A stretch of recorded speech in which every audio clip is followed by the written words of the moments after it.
All right. Assalamu alaikum. Peace be upon you all. I pray everyone is doing good. Welcome to our Islam 101 class that we have here every Sunday at IIOC here in Anaheim. I want to thank you all very much for taking time out and joining us. I want to welcome everybody that's online as well, that's streaming. Thank you for taking time out as well. We would love for you folks to be here on site, but we do understand if you can't make it, no worries at all. But if you can try to make it on site, that'll be great. A reminder for everyone here, we do have some lunch in the back there, so please help yourself. If you need a second serving, you're most welcome to do so. And we also have some drinks as well. Today, for those of you, if this is your first time joining us, typically for our Sunday Islam 101 class, we try to take a topic or maybe even a verse in the Quran or maybe even a statement of the Prophet Muhammad, peace be upon him. We try to mix it up and then we have a discussion on it, as opposed to Friday, which is kind of like open fire questions. Sunday is a bit more structured in that we have a topic and we cover that topic. So helping us out today is none other than our Shaykh, Shaykh Jibreel Speight. He is the director of Muslim Life at Chapman University. No stranger, of course, here. And also, a huge blessing that I like to always share is that Sheikh Jibreel actually reverted or converted to Islam about 30 years, you Sheikh? 30 years ago, right? Originally from the East Coast. So it's beautiful to have him here on the sunny West Coast and keep him here with us, inshallah. May Allah bless you, preserve you, keep you. Say again? You can say that. I came back to Islam. You can say that, definitely. Yeah. So it's a huge blessing. And so this class again, it's a good reminder. I appreciate that. It's not only for someone that might be new to Islam. It's also for people that are maybe coming or recommitting themselves back to Islam, or just wanting to learn more. Right. So this is a platform for that. So the topic today is very beautiful, and that is relying and trusting in Allah. Right. And so Sheikh Jibreel is going to go ahead and take us through that, inshallah, God willing. And then at the tail end of the conversation, if you guys have any questions per the topic, feel free to just jot those down, and then we'll ask Sheikh Jibreel at that time. So, Sheikh Jibreel, floor is all yours.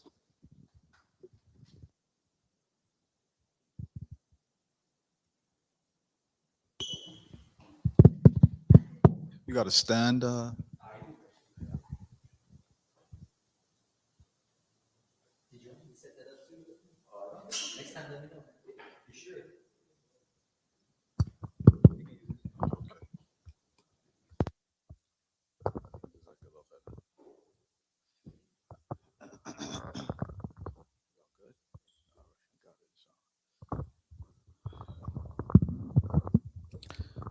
Okay.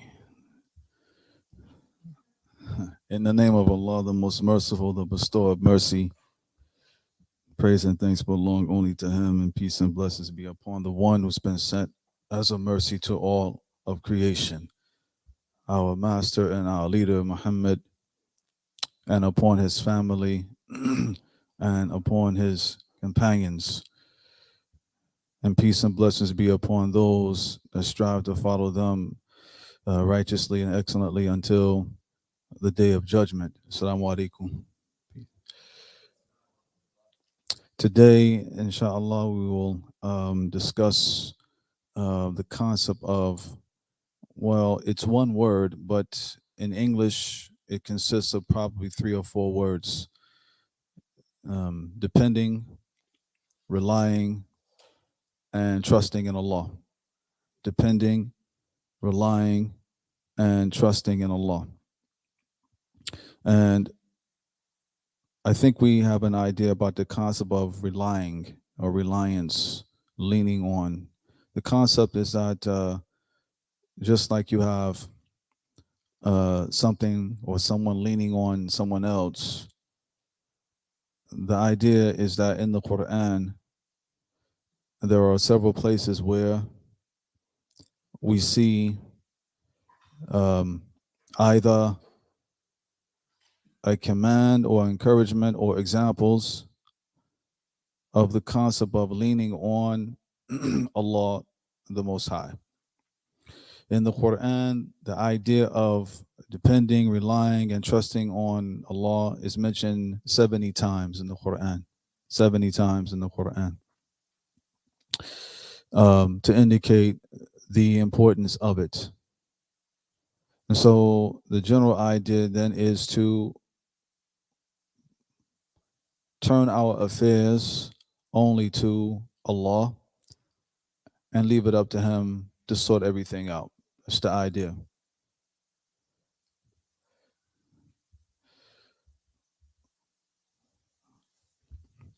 we should probably now talk about the first topic, which is the importance of this particular concept.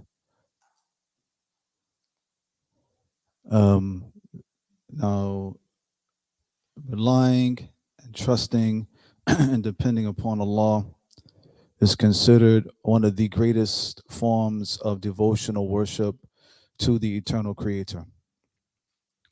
And that is because it is directly connected to faith.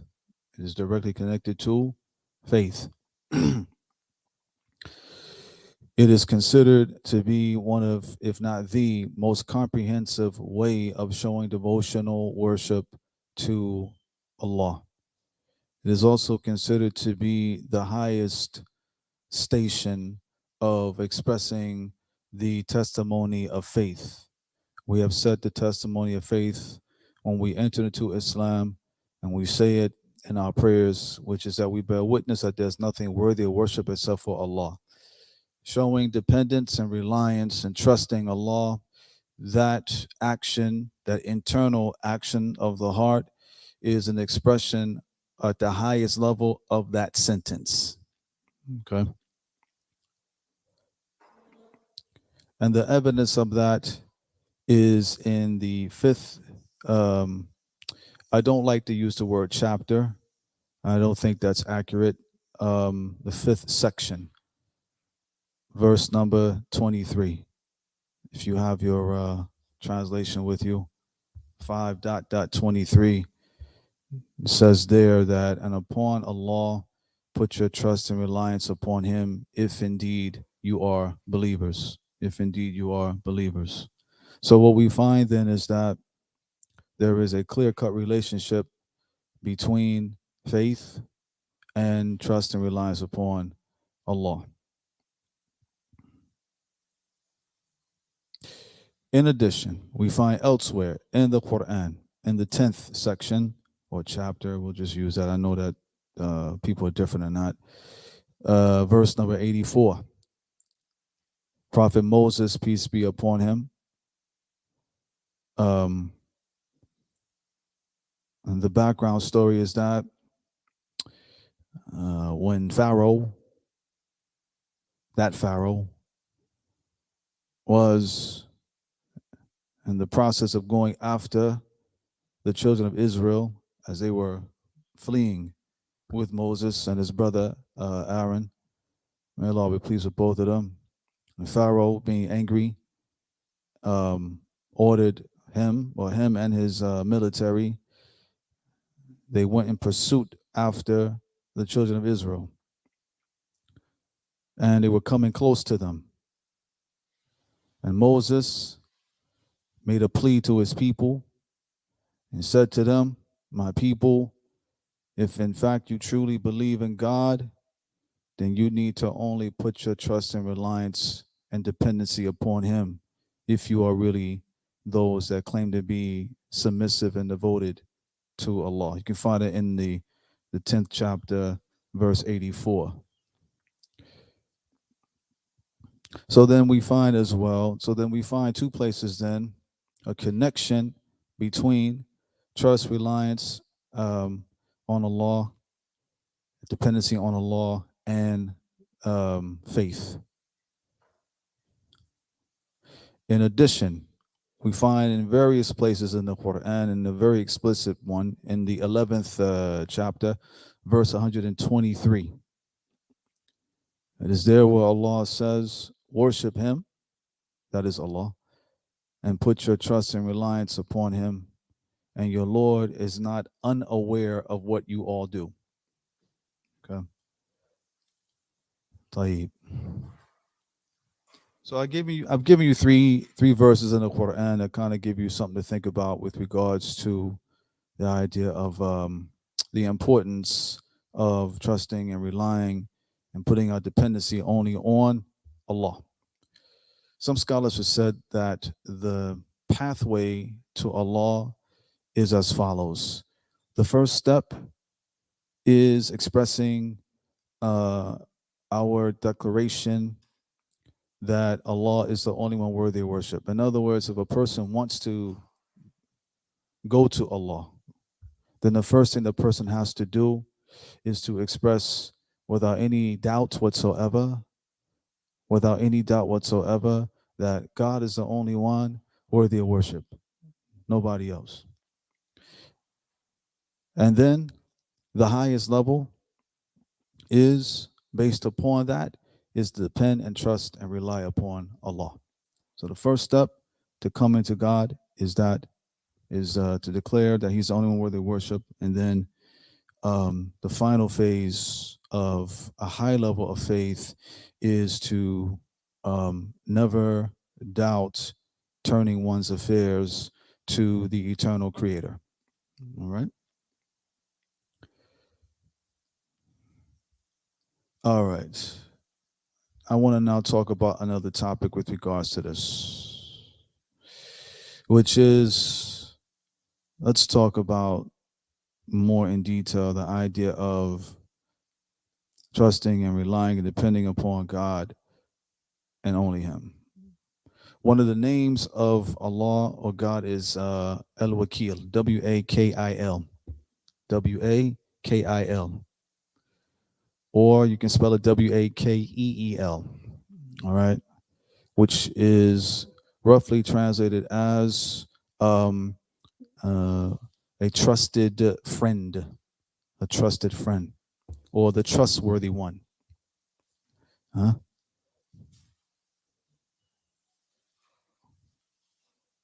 All right. So let's look at this name for a little bit. This one name. Is it in the Quran? Yes, it's in the Quran. That's why I wouldn't say it. And you can find it in the 39th chapter, verse 62. Who has a translation? You got a translation, brother? You have it open? Okay. Go to the 39th chapter, verse number 62. 39th chapter, verse number 62.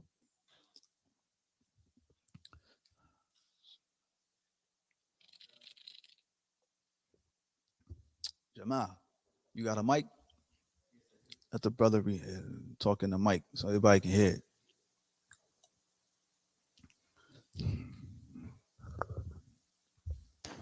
Mm-hmm. 3962. Uh-huh. God is the creator of all things, and He is the maintainer of everything. There you go. Maintain of everything. So we see the aspect of that, one of the meanings of the name Wakil is that He is the maintainer of everything. All right. We have the third chapter. The third chapter. Yes, third chapter, verse 173. You want to do it again? You want somebody else to do it? You want to do it again? All right, third chapter. Go ahead, brother. Third chapter, verse 173. Third chapter, 173. I will give you some background behind this once he finishes reading the verse.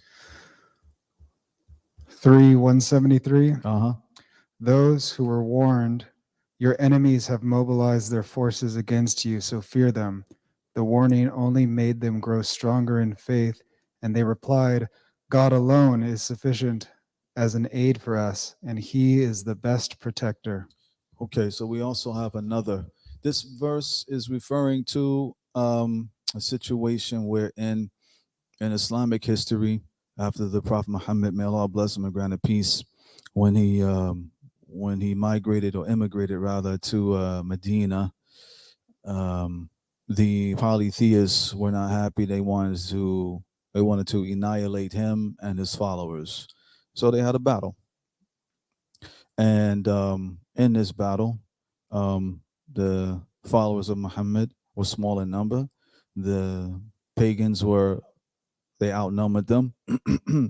And some said to them throughout the course of the battle, looks like y'all going to be overwhelmed. And yeah, I mean, logically speaking, of course, right? Right. But this verse, as Allah has reminded the believers at that time, that what they actually said was their faith increased. And then they said that God is sufficient for us, and He is the best. What's the translation you got?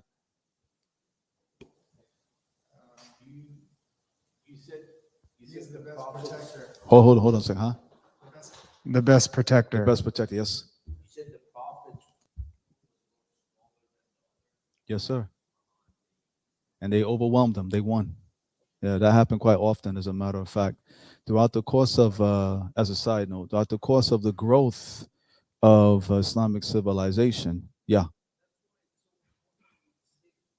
exactly. Absolutely. Not just stay together. Anybody can stay together, but what's the glue that keeps people together? Exactly. That's I want you to tell me that. That's right. I want you to tell me that. It ain't just staying together. It's about the thing that puts or keeps people together. You know what I'm saying? And for Muslims, that's supposed to be faith. That transcends any sort of that transcends any and everything. Gender, race, economics, etc. Okay? Yeah. Mashallah. All right. So we have here. Oh, yes, sir.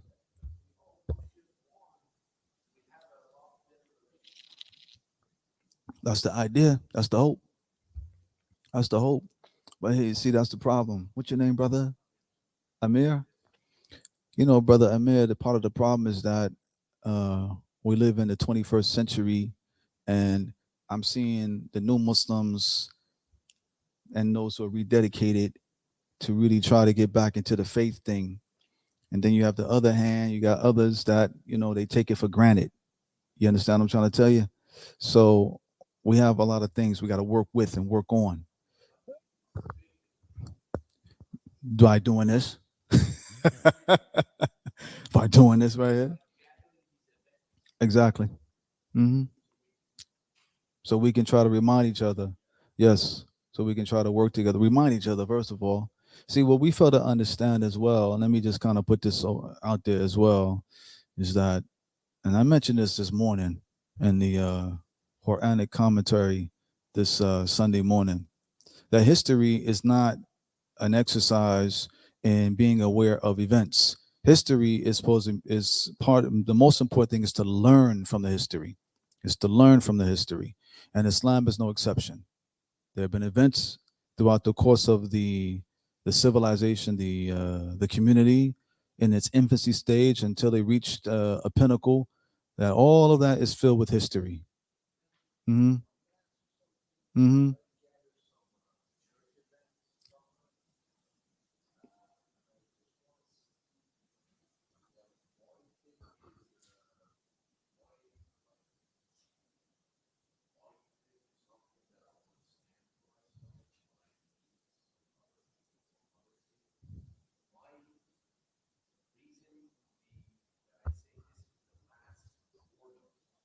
Mm-hmm. Mm-hmm.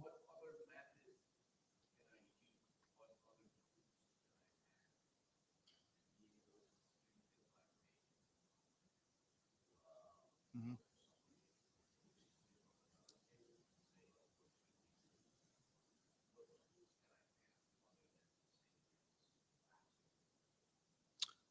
Yeah.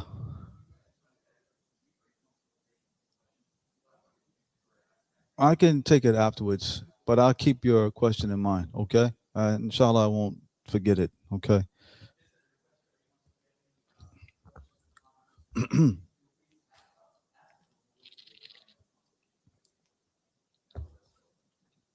All right.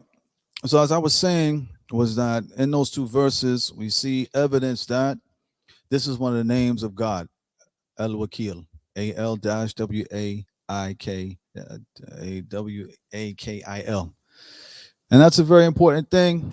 That's a very important point that I want you to think about as well. Is that you do not describe or name Allah something that He didn't name Himself. Go to the Quran and you'll know exactly how He wants you to know Him. Okay. All right. That being said, so now we know that this is one of His names and it's related to trust and reliance. Okay, here I go.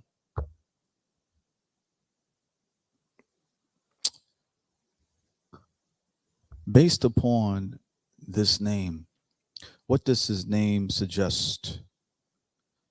It suggests the following. Number one, it suggests the infinite knowledge of Allah.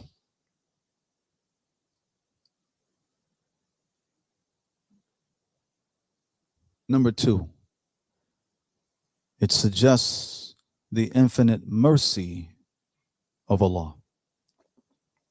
Infinite knowledge, infinite mercy. Why would I say infinite knowledge? No, no, no, no. I want, because the sisters ain't saying nothing. They looked at me like, bruh, there you go. Huh? Why would you say? Why do I say that? Huh? Infinite knowledge related to trusting and depending and relying upon Allah. Huh? Yes.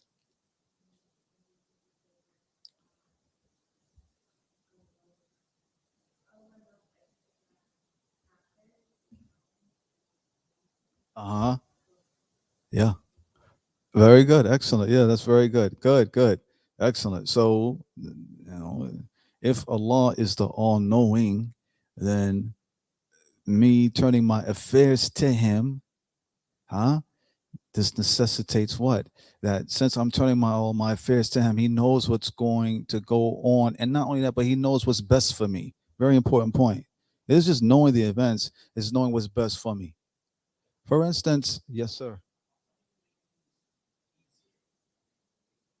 Let me finish. All right.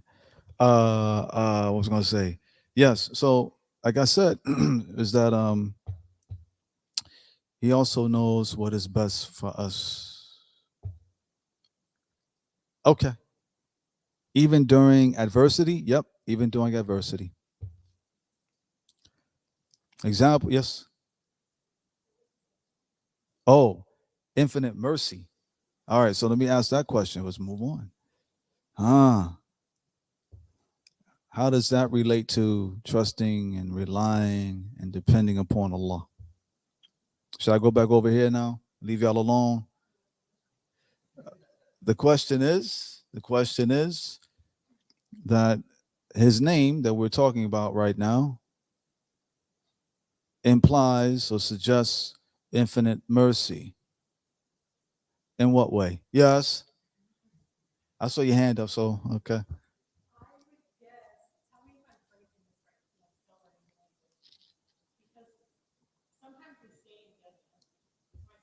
Sometimes, huh?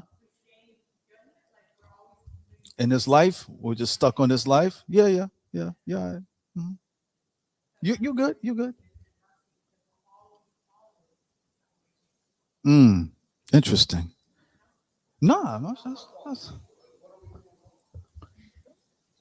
we're just asking the question right now. We're just asking the question right now.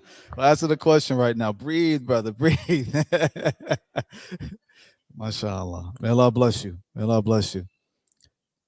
Um. Okay.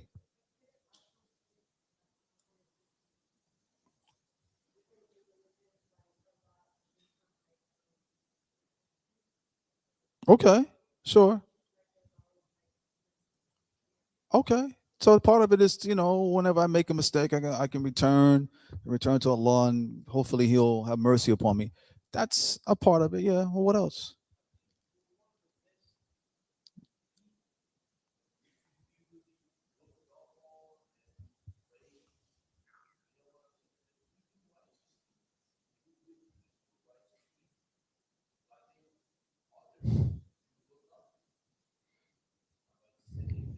hmm So let me ask you, do you understand? Let me repeat the question. The question is that Allah has a certain name, okay?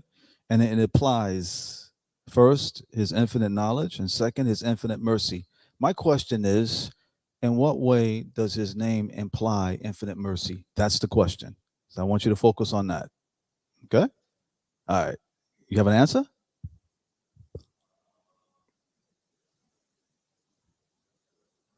hmm Very good.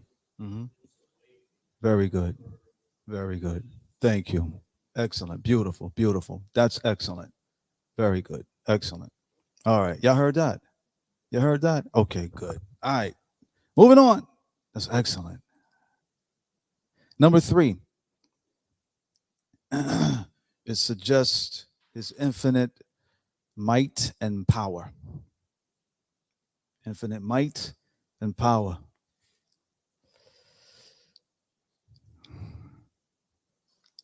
Does that need explanation? Doesn't need explanation, does it? I don't think it does. But maybe it does. Because there are people out here, and maybe we have been, maybe not all of you, but there are people in our community and beyond that sometimes tend to think that and tend to forget that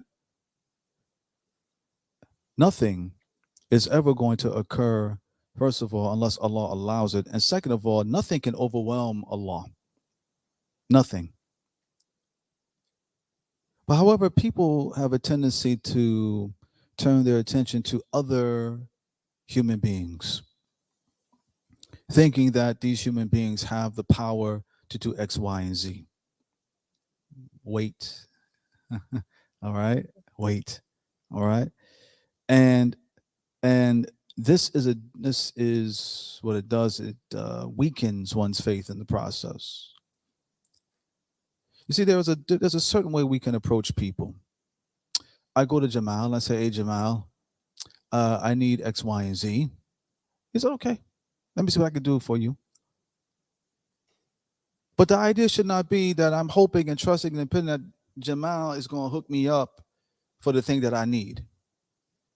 I'm just asking him. Maybe he knows somebody who knows somebody. Maybe he has resources. I don't know. But the idea shouldn't be that if Jamal falls short, man, jive turkey. That's old school. This guy, man, he talking all this Islam stuff and Muslim Brotherhood stuff and whatnot. I need some help, brother. Don't help me out, man. This guy, man, get on out of here, man. Nah, man, but somehow that's how some people roll, man. I know cats like this, man. All right? Nah, man. And that's not right. That's wrong. All right? You put all your eggs in the basket of Jamal, for example. All right? And as a result, look at you. Instead of asking Allah, you forgot about him in the process. I ain't forget about him. I asked him. If you didn't forget about him, then why are you mad at Jamal? Because he wasn't able to do anything for you. You know what I'm saying? And even if he said, I promise you I'll help you. I know Jamal don't like me putting him on the spot, but I'm going to use him for an example. All right? Even if he says, I promise you, and he didn't do it, all right? I mean, that's his mistake. He shouldn't have made that promise. But a person that really understands dependency, reliance, and trust on the law understands that everybody human and every human is weak. But Allah ain't weak. You know what I'm saying? All right. So let's keep that in mind. All right. How much time I got? Oh, I got about 10 minutes. Number four. The name that we are introducing suggests infinite wisdom. Infinite wisdom. So let's recap. Infinite knowledge, infinite mercy, infinite might and power, and infinite wisdom. Very good. Infinite wisdom.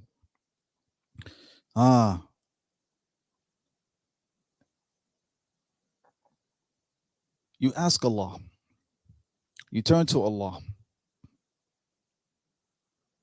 He don't give you what you want. Now what? The action of the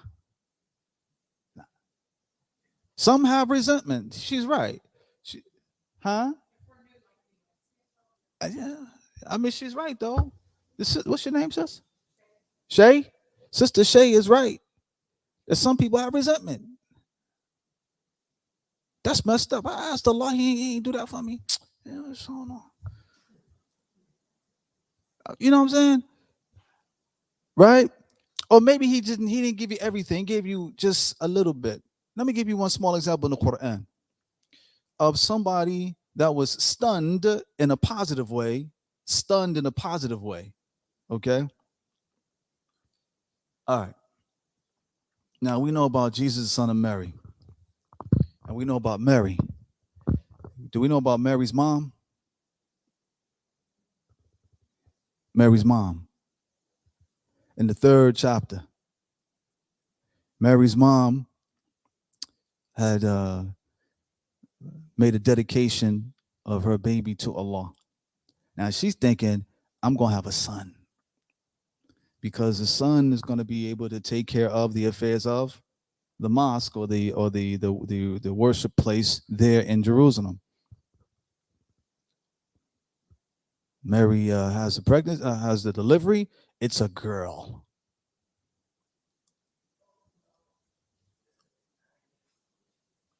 Yes, yes.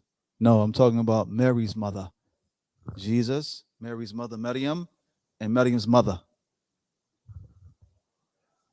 Yeah. Uh-huh. So if you go to the 3rd chapter, let's see, 3rd chapter, verse number, let's see, 3rd chapter.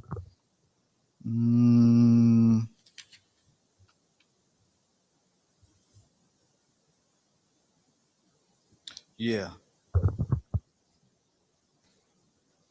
3rd chapter, verse number. Wait, what? Yes. Huh? I think so, yeah. 35, 36, 37. Yeah, in that area. When Zachariah went in to see it, before that. Yeah, here it is. 35. Imran's wife. Thank you. Imran's wife said, Lord, I have dedicated what is growing in my womb entirely to you. So accept this from me. You are the one who hears and knows all. But when she gave birth, she said, my Lord, I gave birth to a girl. She was astonished. Come to find out that this woman will wind up being one of the greatest women that walked the earth. All right. See, everything is under Allah's wisdom. All right. And then she wound up giving birth to one of the imams or one of the leaders of the prophets, Jesus. May Allah be pleased with him. All right. The point being is that when things occur after we turn to him, if it doesn't go the way that we want, that don't mean it's bad, because it's based upon God's wisdom. So what you learn as well, because I have to stop. I had a whole bunch more, but I think this is we'll talk more about this next month, inshallah, God willing. Well, we learned something, though, very, very important, which is that part of trusting, relying, depending upon Allah is patience. Patience. A lot of patience. Now, I need to stress this very much, and you might want to know, why did I choose this topic? Because one of the challenges of new Muslims and those who are recapturing their way of life, Islam, is that this particular interior, inside, heart-related action called dependency, reliance, and trust in Allah, it takes work. It takes a lot of work. And not hearing it over and over again and understanding its foundation, what winds up happening is that you got brothers and sisters who mean well, but then they start drifting instead of trying to be as straight as possible. Why? Because of the fact that they lost their understanding of trusting, relying, and depending upon Allah. When things get hot with our non-Muslim relatives and the drama that we get sometimes from them, all right, when things get hot with them, especially nowadays, October, November, December, with all the holidays and all the other stuff and this, that, and the third, when things like this occur and whatnot, this is the time where we really have to really dig deep and dig in our belief well, metaphorically, if you will, and asking Allah for his assistance and waiting to see what he's going to do. That's all I have. I got more, but that's all I have. It goes by fast. It's like a drop the mic, may Allah bless you, Sheikh Jibreel, Speight. I think it's a great place to leave off at as well. May Allah bless you. Sheikh Jibreel Speight, Director of Muslim Life at Chapman University, and of course, helping us out here a few times a month. We really appreciate him taking time out and joining us here. He also had, as he had mentioned earlier, he had the Fajr tafsir or explanation after the dawn prayers, which we do here every Sunday. We pray the dawn prayer together, the Fajr prayer, and then afterwards we have some commentary, some explanation on certain verses of the Quran. So if you folks are interested and you would like to join us, that's every Sunday here on site, and of course it's streamed live as well. Hopefully we reintroduce the breakfast, right, Sheikh? We used to have breakfast as well pre-pandemic. It's a good way for us as a community, brothers and sisters, to grow. But then the pandemic happened. Alhamdulillah, all thanks to Allah. That was another coffee with the Shaykh. After the dawn prayer, I sit right here, and there's a little mini circle, whatever. And it ain't new Muslims ask me questions. It's everybody and their mama asking me questions. Yeah, so it's like a continuation, but yeah, I remember that. Alhamdulillah. Allah bless you. All right, so what we'll do, we'll open it up right now for any questions or suggestions or comments per the topic here to Sheikh Jibreel. And I'll pass around the mic if it's okay, just for the online audience. We have a few questions here as well. Sister Shay, is it okay with the mic? I'll get it right over to you.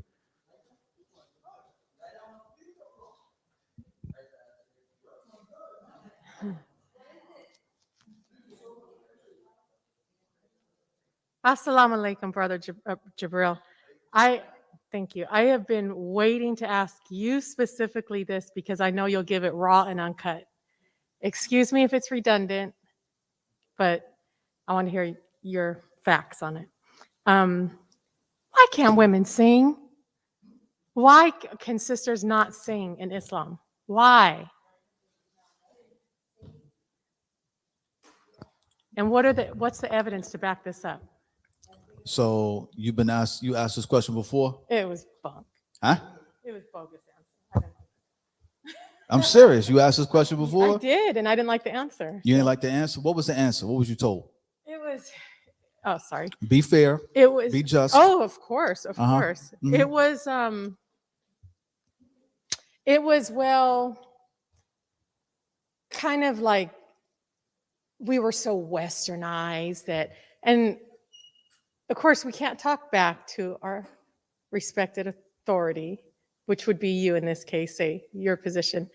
But it appeared, maybe I interpreted it wrong. Okay. It appeared that it was a Western ideology. It was a Western desire. We'll see. But the first woman to even die for this faith, or the first person, was a woman. So we've been doing things behind the scenes. Feel you. Okay, I'm gonna leave it alone. All right. Now, with regards to the issue, actually is a little broader than that, which is there is a thing called a covering. And a covering is both physical and metaphorical. For example, the physical type of covering is, of course, the mandatory things that have to be covered when a person prays, right? Okay. And of course, there's mandatory covering as well with regards to dress code, etc. Scholars also have have also extended that and discussed the voice as well. Okay. And specifically with regards to women, as far as singing or beautifying one's voice, like the Quran or what have you, that's cool amongst the women. That's cool amongst the women, but it ain't cool amongst the men. All right, and that's really what the issue is. All right, now, so when it comes to beautifying one's voice and what have you, again, the predominant position is that amongst women, y'all do you. All right, but when it comes to the men, nah. Why? Huh? Say it. Say it. Say it.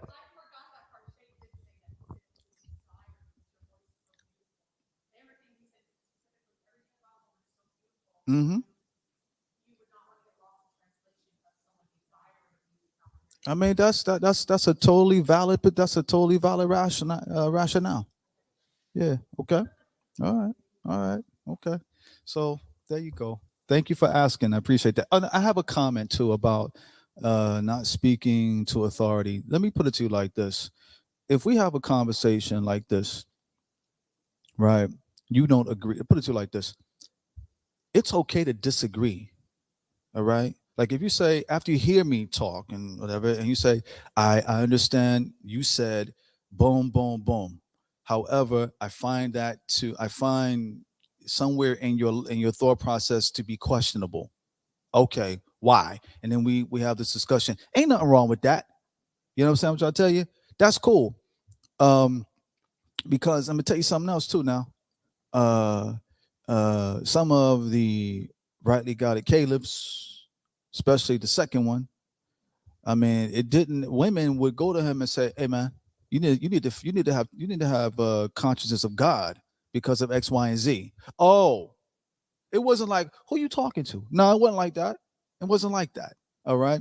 My point is that, yeah, I may be tested as a scholar of Islam, but that doesn't mean that you can't talk to me even if we disagree. You understand what I'm tell you? Now, if I get all worked up and everything, that's my weakness and that's my stupidity and my immaturity. And the same thing for you. So I want you to understand that. Ain't no such thing as, well, I can't talk to the authority because no, no, no, no, no. It's how you talk to people, even if they are, even if y'all, whatever. You feel me?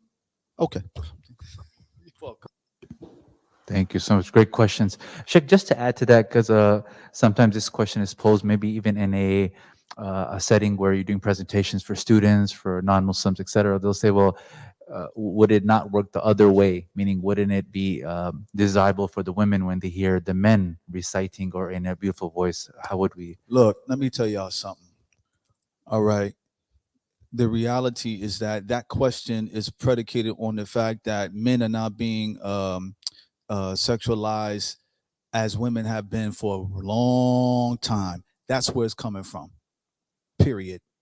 All right. So yeah, I'm not surprised people ask that question now, but we need to like really sort of kind of reframe that and make it clear that yeah, we don't deny the fact that maybe there may be some women out there that go, oh, mashallah, oh wow, look, Allah's creation, he's so handsome and this, that, and the third, but that's not the norm, especially in this Western hedonistic liberal society. Okay. I mean, really, real talk. All right, women have been sexualized for a long time. It's only been recently that men have been becoming sexualized as well. So now the bar is being so-called leveled in an evil way, if you will. But the norm, but that's the exception. It still is. That's what we would say. Another thing as well, that we don't always have to have an answer for everything. That's something else too. I think that we need to start learning. We ain't got to have an answer for everything.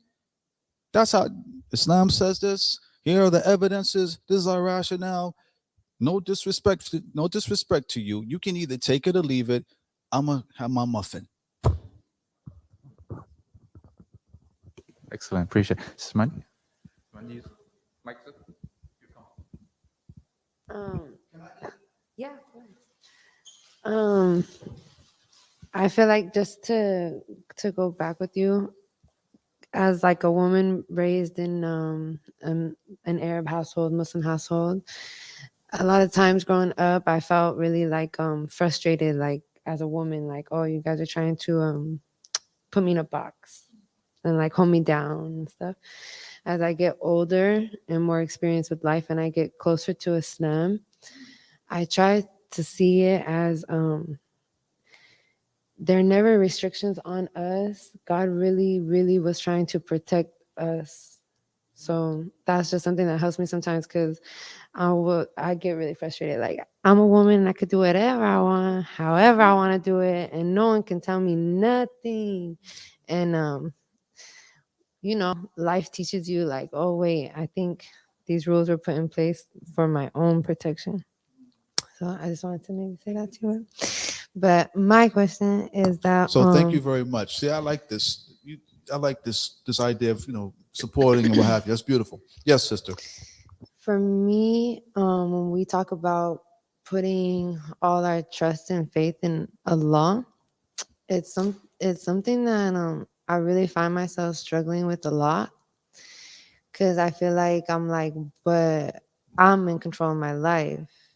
So I really struggle with the idea of like, okay, like I don't know how to put my trust and faith in Allah. Does that make sense? Because I'm like, no, it's my life, so I have to make my choices.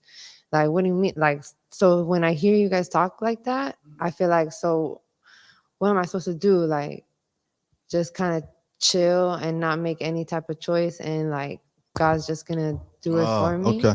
All right. So that's a great question. So let me give you something that it was a conversation between the Prophet Muhammad, may Allah bless him, grant him peace, and one of his companions. Regular Bedouin, brother. He said,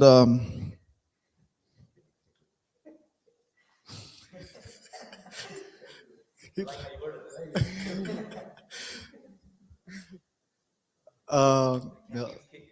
huh? Nah, it's just I'm vibing with y'all, man. Alhamdulillah. I like y'all good people. And he's making me laugh too, because may Allah make you laugh in this life and the hereafter. You know what I mean? Yeah. So the Bedouin brother says, Messenger of Allah, I got a camel, she camel. What am I supposed to do?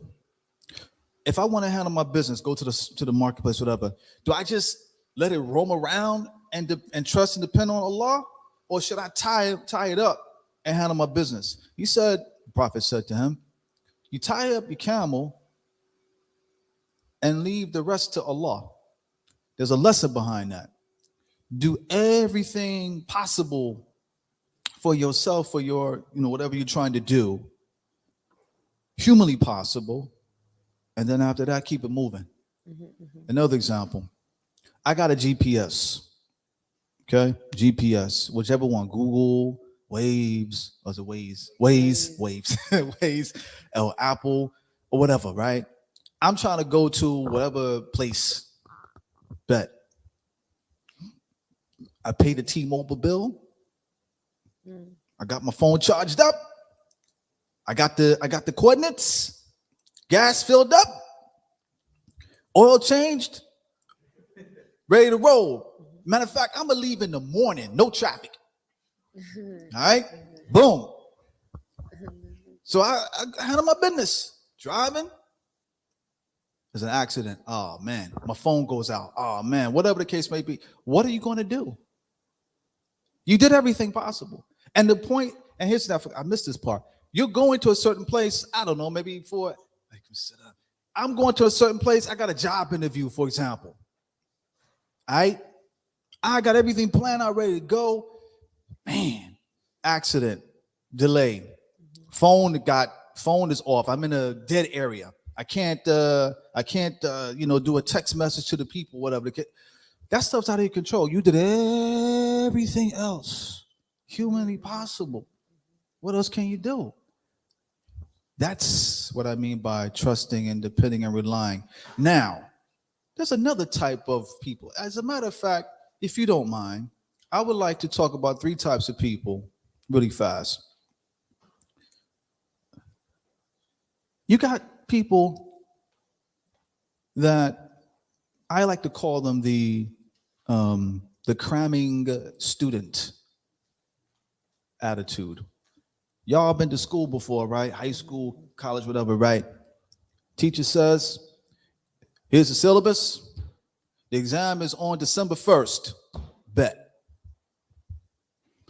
October 1st, you don't study. November 1st, you don't study. November 15th, you don't study. November 25th, you don't study. All right? Here come the 30th. Oh, I got to study. Hopefully none of y'all was like this. He was like, right? You open up the book. You try to put everything in here. Next day, you go to the test room. I trust in Allah. You take your exam. Yeah. A week later, you get a D-. Yeah. Now you mad. Yeah. Hold up, man. Why you mad? Man, look, I studied and I trusted Allah. Yo, when you do that, man? When you study? When you study? When you study? I mean, I studied the night before, man. Come on, brother. What you talking about, man? What is that, man? That is what you call a delusional trusting and relying upon Allah. Yeah. The second type is the one that says, this is what I'm gonna do. I'm gonna put all my heart and soul and effort on the job interview that we gave you. Fantastic, beautiful. That is an excellent form of trusting and relying upon Allah. Fantastic. But then there's a higher level, and that's the most complete one, which is not only trusting, getting yourself all prepared and so you can, try to get that materialistic thing, but also a higher level of trusting and depending upon Allah in the sense of seeking to increase one's faith, to learn more about Islam, to speak more about Islam, to confidently articulate what Islam is and what it's not, to be an asset, something positive to the community, right? And not a detriment. You understand? That's the highest level. So we need to get there. Yeah. But right now, you're talking about here, and I gave you the picture, okay, to think about. So now, hopefully, you understand that our attitude, even like when I came here, right? Jamal sends me email earlier in the week. He asked me, "Yo, what you gonna be writing? What you gonna be talking about?" I was like, so I thought about it. I know I'm gonna talk about. All right. I had to do my research. All right. I had to kind of, want to put something together, formulate what I'm gonna say, this, that, and the third. And then I'm driving in the car. I'm telling you, I'm gonna tell you my method of my madness. I'm driving in my car and I'm praying to Allah that hopefully this class is gonna be a successful class because I don't know. All right. I don't know if, listen, not only did I ask him, is the class going to be successful, but even the way I talk, the way I carry myself, the way I answer your question, the way I think, etc., that Allah gives me the success that I'm begging him for. So as hopefully y'all leave this joint, you'll be like, alhamdulillah, we praise Allah that, we had a good class. I don't know. Please don't say anything. I'm just saying, all right? You understand what I'm trying to tell you? All right, so I throw that at you so you can hopefully get a deeper idea, God willing, of what this is about. Okay. Yeah. Yes, sir. Just a friendly reminder, everybody here on site, if you're not eating or drinking, if you want to kindly have your mask on covering your mouth and nose, that'll be appreciated. But if you're eating, no worries.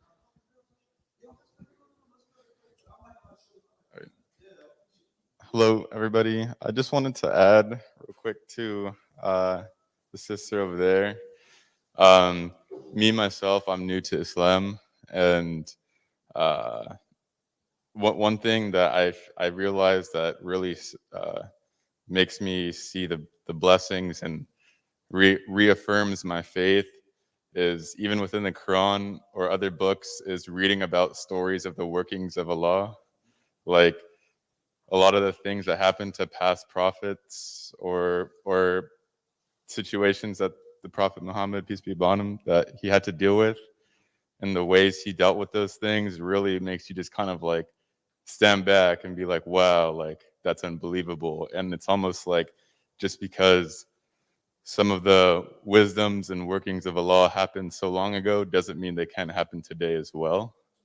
And so, yeah, I don't know if you have time to read, but like it really, really opens your eyes if they've been closed for a little bit to the workings and ways of Allah. So that's what I had to share for you. That's so true, brother. Because I remember reading, I was on fire with my friends from overseas that are Muslim as well. I was like talking about reading the Quran. So I'm like, did you know a spider web saved the Prophet Muhammad, peace be upon him? And I'm like, a spider web in the cave. And they're like, yeah, well, you know that.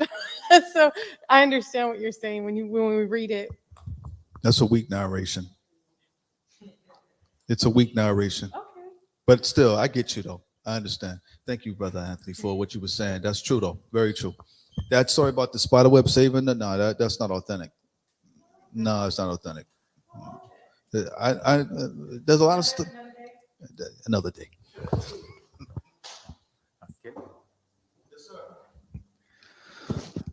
Hello. Thank you so much for being here, Shaykh Jibreel. Really appreciate it. I I got two questions. One of them was we talked today about Jesus, and in the Quran, there's a lot of talk about Moses and Noah and Abraham and everything. Coming from a Christian background, I'm used to those stories from what I've read in the Bible, right?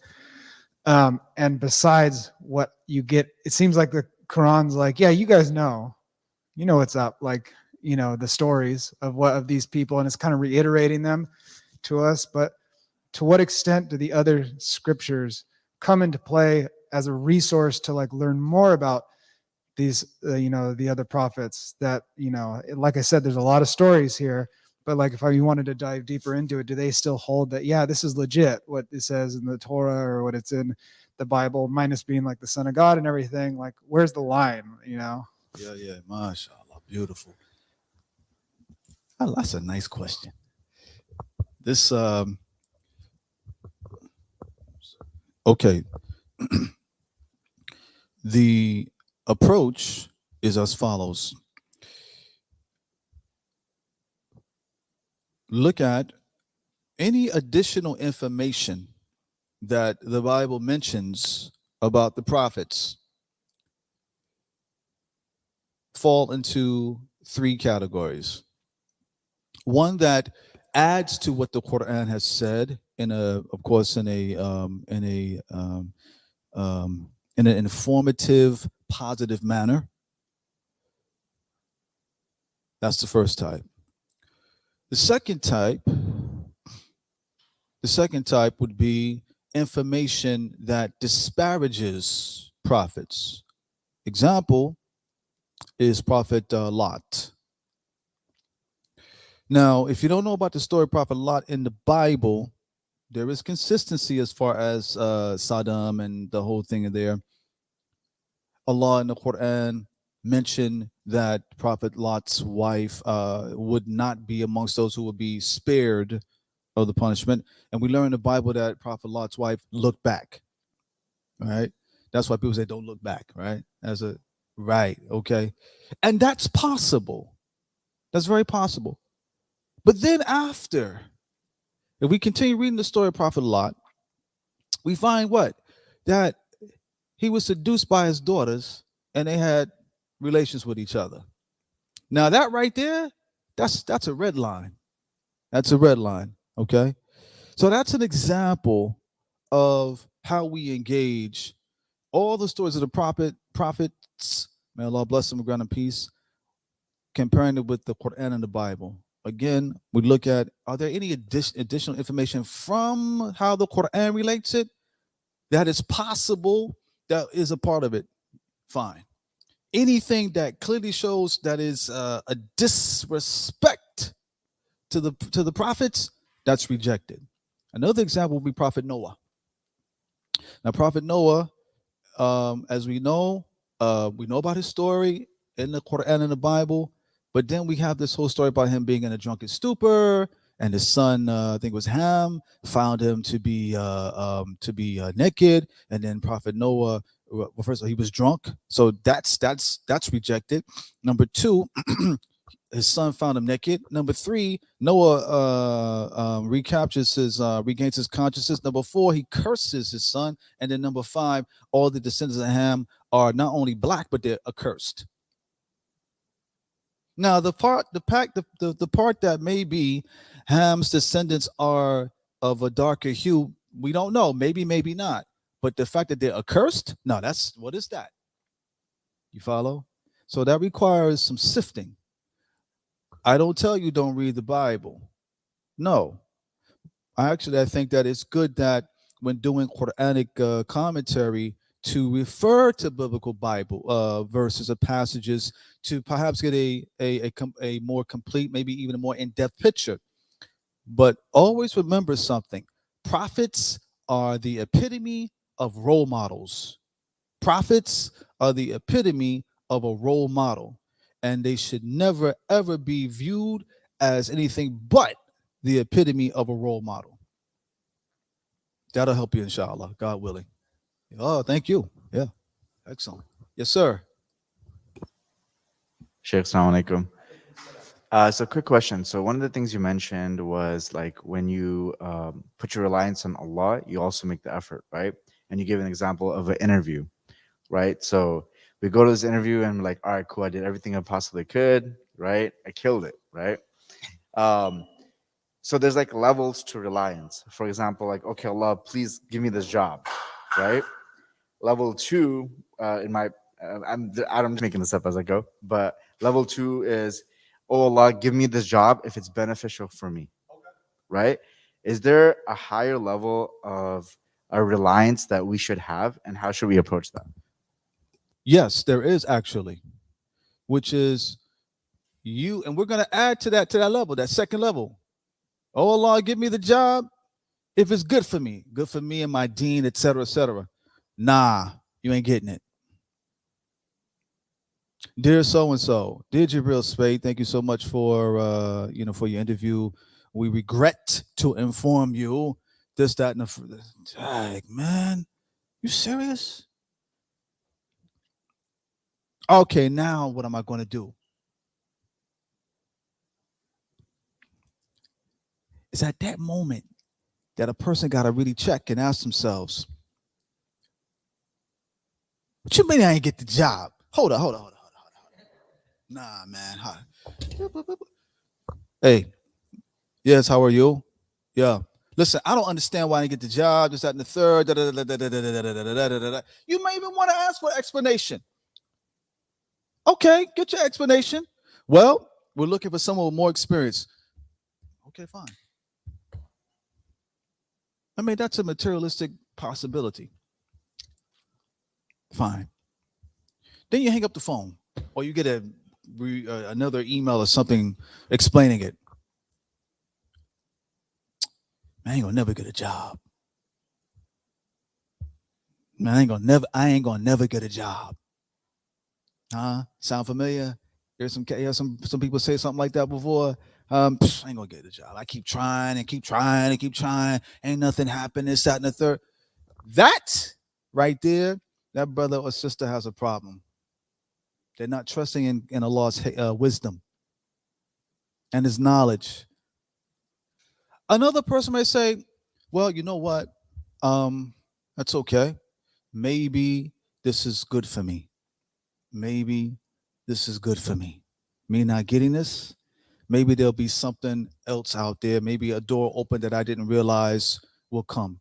That person has taken it to a higher level. You follow? So you're gonna have two types of people, and unfortunately, brother, many of us fall into the former and not the latter. So we got some work to do. Yeah. Good question. Thank you. All right. Thank you so much, Sheikh Jibreel Speight. We will have to leave it at that. 2:50 went a little bit over, but I think we were vibing. We were having a good time, as you said, and we appreciate it. Thank you so much.